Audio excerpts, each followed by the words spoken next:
Төгсөх тулгуур миний нэг гэр болсон. Би хамт олондоо уудаж байгаадаа баяртай байна. Тэгээд та бүхэндээ эрүүл энх аз жаргалтай сайн сайхан яг өнөөдөр шинэж өгрөл сургуулийнхаа бэлгэлсэн алтан аянд манай ерөнхийдөө маш шууд арай хийж штэ.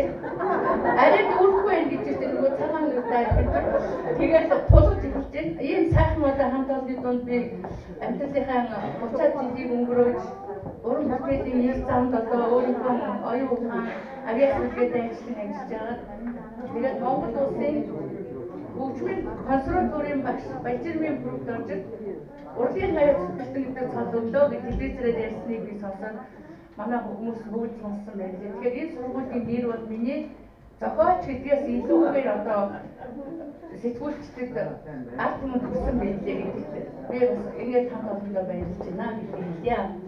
За тэгээд олон яриатай хүнийг дуулж болно шүлэг болж байна гэж хэлсэн байна шүү дээ. Тийм үү? За юу өмнөөс тэр залуу насны галт өрдөө бадарч автай бичсэнийг залуугийн шүлэг маш яа гэх юм. Дандаа дарааны хөгшин шүлэг маш шүү. Ой уухийн чамаагаа би зөндөө их санах юм. Үеийн ус иргэн мөргөн ууглах шиг санах юм. Үнэн чаныхаа дэргэд жаргал цугтаа санах юм. Үнэвчлэх хүрийнхээ зулай үнэрлэх цугтаа санах юм. Ой уухийн чамаагаа би зөндөө их санах юм. Зуурын чамаагаа би зөндөө их санах юм.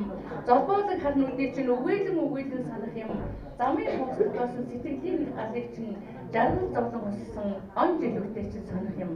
Намраа гурийн зөөлөн тусал шиг бөмбөрөн санах юм. Насны гартай тань учраас найргийн мөр төрөлтний чинь санах юм. Нартад хуйлан оддын зайд амьдрахаар салсан намрын шагнал өдрүүдээ сэрүү татуулан санах юм. Сартай нартай хорвоод санахын төлөө төрсөн болохоор сар жил ээлжлэн илэгдвч сэтгэл минь нар шиг халуугүй явах юм. Сайхан чамаагаа би санал хэд төржээ. За тэгээд гол бүх яриа би яруу найрч үж хамаагүй ярьдгийг шүү дээ. Энэ шүлгийг би их залуухан байхдаа биччихээд цог сэтгүүлд өгсөн байхгүй юу? Тэгсэн чинь юусоо нөгөө чинь гараа байжсна эдгээр өвгөнтэйгөө архамтыг ажиллаар явж исэн чинь манай хүн номон дуртай. Хизээний шуудангаар орсон нөгөө цог сэтгүүл хийж аваад ирсэн шинэ шүлэг гарсан байна гэдэг ингэдэг юм байна. За одоо баларсан үе үеийн чамаагаа зөндөө санах юм гэж бичсэн. Ямар хийх дорд юм бол гэж чигтэйхээ айлөө. Нөгөө тэгсэн чи ашгүй манай хүн чи яруу найрч ойлгож байна, намаагач ойлгож байна. Юу ч хэлсэн. Тэгэхээр баялаа дараа нь өөртөө зориулаад захилах цаг бидэн хоёрыг гэж цагаахан ус шиг залуу нас минь холдлоо. Үйл зайгүй явсан яруухан өдрүүд, үйлдэл тэнгэр шиг барайсан уйтай хоногуд аль нь ардхан хоцорлоо. Амар хүн чи эргээ дараарай. Хайртай шүү чамдаа би шивс туяалаа. Халан нэгэн зангаар хайрлсан санагдах юм. Хүсэл минь тэнгэр минь гэж магтсан уу яалаа. Хүний ёсоор халамжсан санагдах юм. Өргөөгээрээ хамт усуулаа. Өөр хүүхдээ ханжиж өсөгдөө. Өтөсийнхөө шаллийг үргэлжлэж явлаа. Үнэндээ бидэн хоёр жаргал зовлон хамт болж явнаа. Эрхэл туяагаа чамаагаа гомдоосон бол өөрчил. Эхнэр ханы халамжийг дутаасан бол өршөө. Инхрийлэг хайрмаа санаанд чинь хүрээгүй бууг унахаар яг нөхрийнхөө нүмер нөөлгийг оорсон бол ухаар энэ би сэтгэлээрээ би чамд байсан талын цэцэрч танхил явахдаа чамдаад ирсэн таарын түрүүшг англи явахд чимэн нийцсэн оны юм шиг одоо чамд явна орчлонгоо салхитаа нэг л газар шингэн олон юм бодож юм бууг унахаар оттой тэнгэрийн дор чи бидэн учирсан. Энэ сүлгийн дэжтэй би өвөндөө зориулж ирсэн. Тэгээд за энийг бичээ хөдөө ана 30 40 үржсэн үгүй мэдэхгүй тэр хавцаад гэсэн ба. Тэгээд техник сургуулийн багш байн уншил дуудлуушуулаад уйлдгийн зарим нэг сонир. Тэгээд сэтгэлд нь хүрдэг юм шиг байна тийм. За өөр нэг хөвгөлтэй өгөөд гонхтой нэг юм ярив. Манай найз нэг өдөр цуглараад техник сургуулийн гэдэг багштай заах нэг өгнө. Нэг нь ингэдэг юм.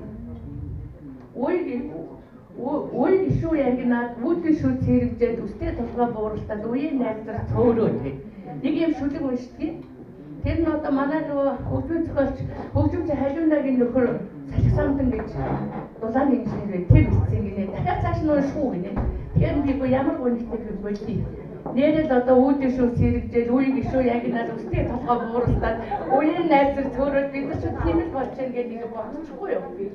Тэгээд жоохон юм уу яаж суулгаад гараад ирсэн дээр нэг гэлүүгээ явуулж бороо шивэрч. Би 5 минутанд бороо шиврээд бодол сарнаад гадаа гармаар ганцаарна алхмаар салхи сэвэлзээ сэтгэл эргэлзээд хундаг дарсуумаар хуйлахнаа суумаар навчис хийсээр нулимс мэлмэрээд эргэж хургаад ижидээ өсөлмээр засан будраа цагийн аястамаар хаашаа чамаагүй юмар хин нэгэнтэй уулзмаар гэж 5 минут дөрөв өнгөн дээр ичсэн. Тэгсэн чинь дараа нь зохиолч нэг уулзаад нэг хятад зохиолч тэгээд нэг хоолнд оруулж ирсэн чинь за бүгдөө сүүлийнхаа шүлгийг уншия. Тэгэхээр би нэг уншаад тгсэн чинь манай баяжрал яруунач яана бүжигч чат их гэж уншиж байсан. Тэрээс чат хийлгөө олон жил болчихлоо айгу. Тэгээд юм болсон за. Энэ бол амьдрал шүү дээ ерөөсөө зүгээр яруу найргууд амьдралаас 15 минут л гарчдаг. Ямар сайн би арман бичих гэдэг бол асар их хөдөлмөр 2-3 жил маш их юм уншдаг маш хөдөлмөрлөдөг.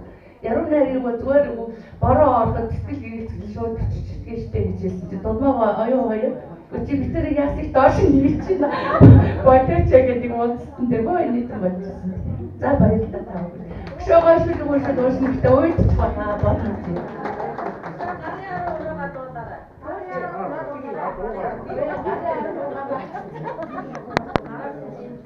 Аюу сандаг хамт болмаар байна.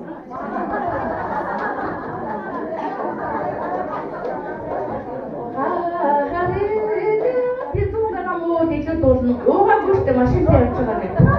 Гэтэ дуулна. Харинарван хоороле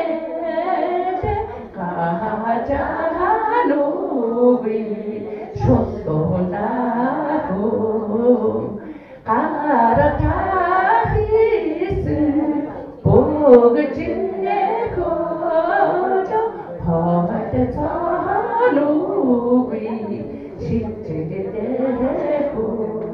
Тэрээс өөр хоёр бадах дуулна. Цааш нь хоолой суур гэдэг найр хуугаар байна. Хараарурсан хаяасан яхоо алтаны өнгөрн шаргалатнахоо амараа хонго худэбиде авахасачилу тастадако ингерэрорсан хаяасинэхо эрдэни өнгөрн шаргалатнахо ингери хонго худэбиде эжэсэчилу тастадако энэ амар гоё үгтэй энийг байж манай нөгөө цэрэн хэм багш нөгөө дашнуулан багш цаад гэсэн шүү дээ. Энэ бол ерөөсөө хүн дуусгүй юм тэгээд энэ намайг дуусгах хүмүүсийг зохиолсон байна. Үнэхээр хүн амьдралдаа хандаа ээжээс аавсаа илүү олон жил амьдарч тэрнээсээ илүү хайрлаж хамгаалж явдгаа. Учраас энэ дөрвөн хоёр бадыг илүү дуулах дуртай. Уучлаарай би 6 сараас хойш нэг дуулаагүй. Нөгөө ханиа бүхэн болсноос. Тэг өнөөдөр та бүхнийг хараад анх удаага дуулж тэгсэн чи хоолоос өсгөөд. Дээрээс нь 100 г өгөх өөр. Уучлаарай.